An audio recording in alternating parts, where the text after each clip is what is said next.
दोस्तों स्वागत है सभी का एग्जाम से एमएस यूट्यूब चैनल पर। हिंदी का पेपर समाप्त हुआ और अब तैयारी होगी गणित की। ऐसे प्रश्न पत्र का मॉडल पेपर आज की इस वीडियो में शेयर करने वाले हैं जहां से ज्यादातर प्रश्न आपके परीक्षा में टकराएंगे। दोस्तों इस क्वेश्चन पेपर को जरूर हल करके जाओ। साथ ही आप बताओ कि आपका पहला एग्जाम हिंदी का एग्जाम कैसा हुआ। आप ये वीडियो कौन से शहर या कौन से गांव से देख रहे हो, अपने शहर या गांव का नाम कमेंट में जरूर लिखना, मुझे अच्छा लगेगा। गणित का एक ऐसा मॉडल पेपर जिसके प्रश्न सभी के सभी इंपॉर्टेंट है, जरूर सॉल्व करके जाना। यहां पर देख सकते हैं क्लास 10th मैथ का ये पेपर 70 नंबर का है। सभी प्रश्न करना अनिवार्य है। इस प्रश्न पत्र के दो खंड होंगे। पहला खंड 20 नंबर का होगा जो कि ओएमआर शीट पर करना होगा, और ओएमआर शीट पर एक बार अंकित करे जाने पर बहुत से बच्चे कमेंट कर रहे हैं कि उन्होंने कुछ छोड़ दिया है, किसी ने नीचे वाली स्लिप नहीं भरी है, किसी ने उत्तर भरना भूल गए। तो भैया ऐसी गलती मत करो, ओएमआर का काम ढंग से करके आओ। इरेजर व्हाइटनर का प्रयोग आपको नहीं करना है। ठीक से ओएमआर का काम करो, आराम से, कोई चिंता मत लो। ओएमआर का काम ढंग से करना आने वाले पेपर में। पिछले अगर कोई गलती हुई है तो उसको भूल जाओ, आगे पेपर में कोई मिस्टेक मत करना। दूसरा खंड 50 नंबर का है। इस खंड में कुल 5 प्रश्न हैं। प्रत्येक प्रश्न प्रारंभ में स्पष्टता लिखा गया है कि उसके कितने खंड करने हैं। प्रश्न के सामने उसके अंक हैं। प्रथम प्रश्न से आरंभ करें, अंत तक करते जाइए। जो ना आता हो उस पर समय मत नष्ट करना। पहला बहुविकल्पीय प्रश्न ओएमआर का कि एक परिमेय संख्या का दशमलव प्रसार सदैव होता है। अशांत, शांत, उपर्युक्त में से दोनों या फिर इनमें से कोई नहीं। इसको हल करके जरूर जाओ दोस्तों। अगला प्रश्न है कि एक शून्येतर परिमेय संख्या और एक अपरिमेय संख्या का गुणनफल कितना होता है। पहला ऑप्शन है एक सदैव अपरिमेय संख्या, सदैव परिमेय संख्या, परिमेय या अपरिमेय संख्या, और या फिर एक। अगला प्रश्न है हमारे पास, रेखा दी है x बराबर 0 और 2x + 3y बराबर 12 का प्रतिच्छेद बिंदु है। क्या होगा? पहला ऑप्शन है 4,0, दूसरा ऑप्शन है 0,4, तीसरा ऑप्शन है 0,-4 और चौथा ऑप्शन है -4,0। अगला प्रश्न है वह बड़ी से बड़ी संख्या जिससे 70 और 125 को विभाजित करने पर क्रमशः शेषफल 5 और 8 प्राप्त होता है। कौन सी संख्या होगी? ऑप्शन ए है 13, बी है 65, सी है 875, डी है 1750। ए बी सी डी करके ऑप्शन आ रहे हैं। यहाँ पर 1 2 3 4 दिए हैं तो कोई बात नहीं, उसी हिसाब से आप मैच कर लेंगे। समीकरण है 2x + ay बराबर 1, 3x - 5y बराबर 7 का कोई भी हल नहीं होगा यदि a का मान है 3/10, -3/10, -10/3 या 10/3। घबराने की कोई ज़रूरत नहीं है, इन्हें सॉल्व ज़रूर करके जाओ, अपने टीचर की मदद लेके जाओ। बट ये प्रश्न, इसी तरह के प्रश्न दोस्तों आ रहे हैं आपके बोर्ड एग्जाम में, तो ये बात आपको ध्यान रख के जानी है क्लास 10th मैथ के पेपर में। द्विघात समीकरण 2x² - 4x + 3 बराबर 0 के बारे में निम्न कथनों पर विचार कीजिए। क्या कथन है? दिए गए समीकरण का विविक्तिकर 0 से कम है, समीकरण का कोई वास्तविक मूल नहीं है, समीकरण का विविक्तिकर 0 है, या समीकरण के मूल वास्तविक हैं। अगला प्रश्न देखते हैं दोस्तों, निम्नलिखित में से सही उत्तर का चयन कीजिए। निम्न में से सही उत्तर का चयन कीजिए। इन कथनों पर जो अभी आपने ऊपर विचार किए थे उनमें आपको सही कथन पर इस द्विघात समीकरण के बारे में बताना है कि कौन कौन सा कथन सही है। तो ऑप्शन ए है कि कथन ए और बी सही है, ऑप्शन बी है कि ए और डी सही है, सी है कि सी और डी सही है, और फोर्थ वाले यानी डी है कि केवल एक सही है।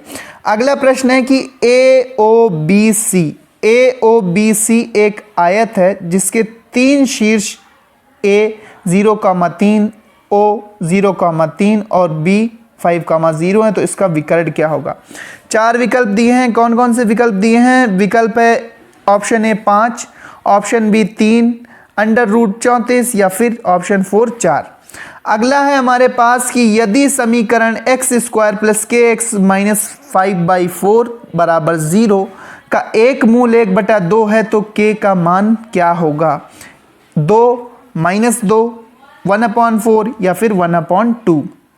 अगला प्रश्न है हमारे पास बहुविकल्पी OMR का कि दो त्रिभुज समरूप होते हैं यदि इनके संगत कोण बराबर हों, यदि इनकी संगत भुजाएं एक ही अनुपात यानी कि समानुपाती में हों, उपर्युक्त दोनों, या इनमें से कोई नहीं। अगला प्रश्न है कि यदि एक समकोण त्रिभुज ABC में कोण C बराबर 90 अंश, AC बराबर 3 सेंटीमीटर और BC बराबर 4 सेंटीमीटर, तो बिंदु C से जाने वाली मध्यिका की माप क्या होगी? 2,5 सेंटीमीटर, 3 सेंटीमीटर, 3.5 सेंटीमीटर या 4 सेंटीमीटर। सही ऑप्शन सेलेक्ट करके OMR पर करना होगा। एक समचतुर्भुज के विकर्णों की लंबाई 16 सेंटीमीटर 12 सेंटीमीटर है, तब इस समचतुर्भुज की भुजा की लंबाई कितनी होगी? पहला ऑप्शन है 9 सेंटीमीटर, 10 सेंटीमीटर, 8 सेंटीमीटर या फिर 20 सेंटीमीटर। एक प्रश्न है कि दो समरूप त्रिभुजों की भुजाएं 4:9 के अनुपात में हैं, इन त्रिभुजों के क्षेत्रफलों का अनुपात क्या होगा? 2:3, दूसरा ऑप्शन है 4:9, तीसरा ऑप्शन है 81:16 और चौथा ऑप्शन है 16:81। अब ट्रिग्नोमेट्री का क्वेश्चन आया है कि यदि tan थीटा बराबर 3, यदि 4 tan थीटा बराबर 3 तो 4 sin theta minus cos theta upon 4 sin theta plus cos theta कितने के बराबर होगा? ऑप्शन ए है 2/3, बी है 1/3, सी है 1/2 और डी है 3/4।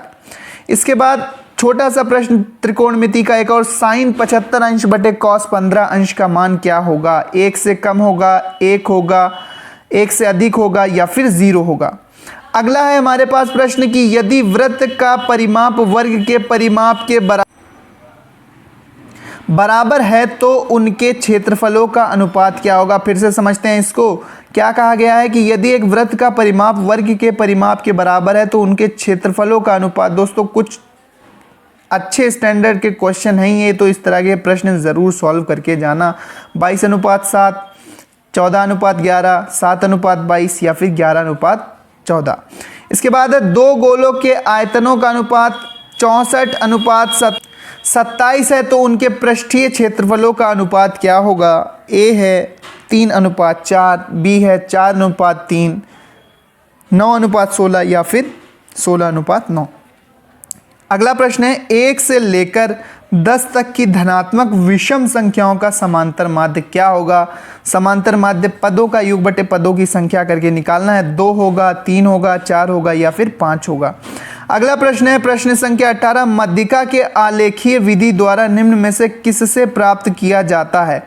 तोरण, आयत, बहुभुज या इनमें से कोई नहीं। इसके बाद है कि यदि कुछ प्रेक्षणों का माध्य 27 तथा बहुलक 45 है तब मध्यिका क्या होगी?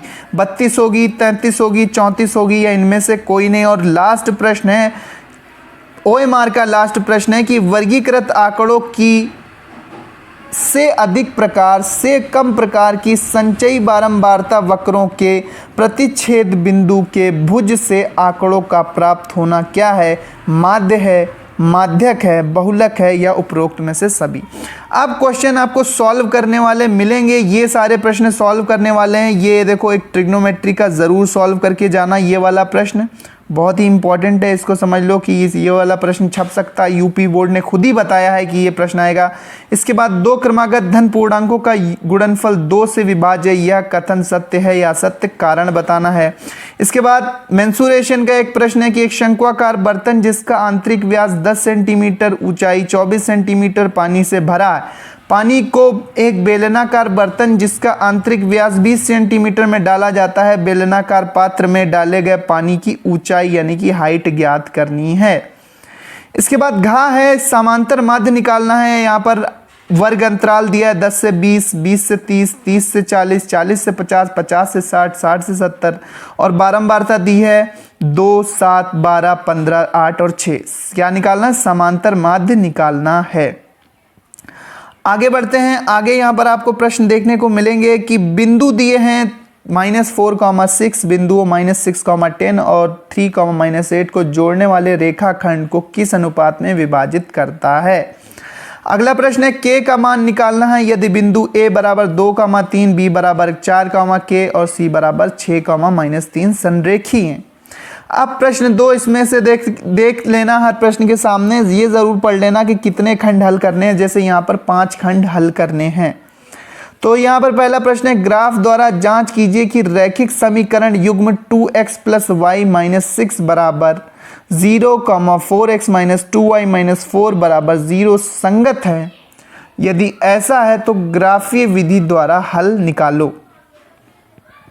इस तरह के प्रश्न यहाँ पर आपको ज़्यादा देखने को मिल रहे हैं, लेकिन मेरे अनुमान से कुछ प्रश्न आपको डायरेक्ट भी न्यूमेरिकल के तौर पर दिखेंगे, लेकिन इन प्रश्नों की प्रैक्टिस ज़रूर करना, क्योंकि ये एक अच्छा मॉडल पेपर है, यूपी बोर्ड ने खुद जारी किया है। ठीक है, तो इसमें से 5 खंड करने थे और यहाँ पर देख लो, यहाँ पर भी मध्यक दिया हुआ है, x और y का मान निकालना है। वर्ग अंतराल दिया है 0 से 10, 10 से 20, 20 से 30, 30 से 40, 40 से 50, बारंबारता 5, x 20, 15, y 5, तो x y का मान निकालना। इसके बाद निम्न में से निम्नलिखित समीकरणों के युग्मों को रैखिक समीकरणों के युग्म में बदलकर हल कीजिए। 10/x plus Y plus 2/x minus Y बराबर 4। और दूसरा क्या है कि 15/x plus Y minus 5/x minus Y बराबर -2। नहीं आता ये तो फिर करेंगे आपकी 3 वर्ष पूर्व रहमान की आयु, 3 वर्ष पूर्व रहमान की आयु वर्षों में का व्युत्क्रम यानी उल्टा, और अब के 5 वर्ष के पश्चात आयु के व्युत्क्रम का योग 1/3 है, उसकी वर्तमान आयु निकालो। अगला प्रश्न है, एक बहुमंजिल भवन के शिखर से देखने पर 8 मीटर ऊंचे भवन के शिखर और तल के अवनमन कोण क्रमशः 30 अंश और 45 अंश हैं। बहुमंजिल भवन की ऊंचाई और 2 भवनों के बीच की दूरी ज्ञात करो। अथवा में दिया है, भूमि के एक बिंदु P और एक 10 मीटर ऊंचे भवन के शिखर का उन्नयन कोण 30 है। भवन के शिखर पर एक ध्वज फहराया गया है और P से ध्वज के शिखर का उन्नयन कोण 45 है। ध्वज की लंबाई और बिंदु P से भवन की दूरी ज्ञात करो। √3 की वैल्यू दे दी है। हाइट एंड डिस्टेंस के क्वेश्चन हैं दोनों, कोई एक आपको करना है, चाहे ये करो चाहे फिर ये करो। अगला है प्रश्न हमारे पास मेंसुरेशन का, कि एक बर्तन एक उल्टे शंकु के आकार का है, उल्टे शंकु यानी इस आकार का है, इसकी ऊंचाई 8 सेंटीमीटर है, जो इसके ऊपर खुला हुआ है, सिरे की त्रिज्या 5 सेंटीमीटर है। यदि ऊपर तक पानी भरा हुआ है, जब इस बर्तन में से शीशे से कुछ गोलियां जिनके प्रत्येक 0.5 सेंटीमीटर त्रिज्या वाला एक गोला डाली जाती है, तो इनसे भरे हुए पानी का 1/4 भाग बाहर निकल आता है। बर्तन में डाली गई शीशे की गोलियों की संख्या ज्ञात कीजिए। आयतन निकालोगे, गोलियों की संख्या निकल आएगी। नहीं आता ये वाला, तो ये बड़ा सा प्रश्न दिया हुआ है। मुझे नहीं लगता इस तरह के क्वेश्चन आ सकते हैं, बट इतने लंबे चौड़े क्वेश्चन जहाँ पर इतनी सारी डिटेल दी हो, मुश्किल है। लेकिन मॉडल पेपर में बताया गया, तो एक बार प्रैक्टिस करके जाना। एक गोलाकार कांच के बर्तन की एक बेलन के आकार की गर्दन है, जिसकी लंबाई 8 सेंटीमीटर और व्यास 2 सेंटीमीटर है, जबकि गोला का भाग का व्यास 8.5 सेंटीमीटर है। इसमें भरे जा सकने वाले पानी की मात्रा मापकर एक बच्चे ने यह ज्ञात किया कि इस बर्तन का आयतन 345 वर्ग सेमी है। जांच कीजिए कि उस बच्चे का उत्तर सही है या नहीं, ये मानते हुए कि उपरोक्त मापन आंतरिक मापन है। पाई की वैल्यू दी हुई है। तो दोस्तों ये मॉडल पेपर सॉल्व कर लेना। और भी मॉडल पेपर मैं दिखाने वाला हूँ, इंपॉर्टेंट क्वेश्चन बहुविकल्पी OMR के लिए भी, और वैसे भी वर्णात्मक जो आपको सॉल्व करने होंगे कॉपी पर, वो भी मैं दिखाऊंगा। तो चैनल को जल्दी से सब्सक्राइब करो, टेलीग्राम पर इसका PDF आपको मिल जाएगा। Thanks for watching. जुड़े रहो exams with MS YouTube channel के साथ। भाई OMR के प्रश्न तो कम से कम इंपॉर्टेंट है, जो डिटेल वाले जो सॉल्व करने वाले हैं वो भी प्रश्न इंपॉर्टेंट हैं, लेकिन छोटे वाले जो है वो महत्वपूर्ण है। ज़्यादा बड़े प्रश्न मुझे महत्वपूर्ण नहीं लगे, तो एक बार उनको छोड़ भी सकते हो, बट छोटे छोटे जितने भी प्रश्न हैं, ये बारंबारता वाले, इस तरह के जो छोटे प्रश्न हैं, इन्हें सॉल्व करके दोस्तों ज़रूर जाना। इससे आपको बहुत ही ज़्यादा हेल्प मिलेगी मैथ के पेपर में। ये सारे प्रश्न इंपॉर्टेंट हैं, जितने भी शॉर्ट हैं, छोटे छोटे प्रश्न हैं, इनको जरूर सॉल्व करना। और OMR के तो जरूर एक बार ये 20 प्रश्न जरूर सॉल्व करके जाना। Thanks for watching. मिलते हैं नेक्स्ट वीडियो में। आपकी गणित की परीक्षा के लिए भी आपको पहले से ढेर सारी शुभकामनाएं। चैनल सब्सक्राइब कर लो, टेलीग्राम ज्वाइन कर लो। मिलते हैं नेक्स्ट वीडियो में। Thanks for watching. जुड़े रहिए।